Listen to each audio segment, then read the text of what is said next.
السلام علیکم دوستانو. د پاکستان کرکټ مینوال سرپرست سخته په غوسه دی. ویډیو تر اخره را سره وګورئ. که په دې چینل کې نوی یاست د چینل هم در سره سبسکرایب کړئ.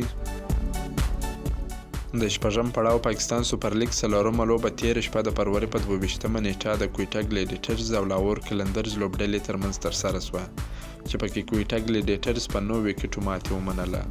په سیالۍ کې کویټه ګلیډیټرز د ګریسګیل 8 او د سرفراز احمد 40 منډو په مټ سیالۍ لوبډلې ته 109 منډو هدف ورکړ.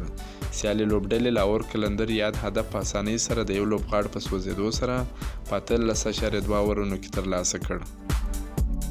د پاکستان کرکټ ملي لوبډلې پخوانی لوبډلمشر سرفراز احمد چې اوس مهال د ملي لوبډلې څخه هم لرې سوی دی، د پرلپسې دویمې ماتې وروسته خپله غوسه په پښتون لوبغاړي توپ اچوونکي عثمان شنواري وایسته.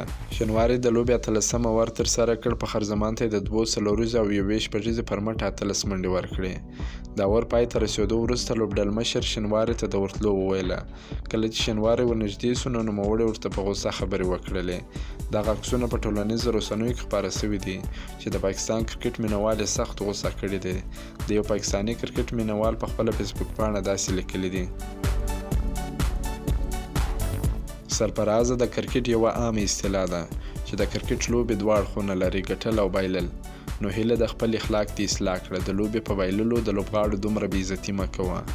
باید یاد کړو چې د شپږم فصل پاکستان سوپر لیګ کې کویټه ګلیډیټرز خپله دویمه ماتې هم ومنله چې د جدول وروستی مقام لري.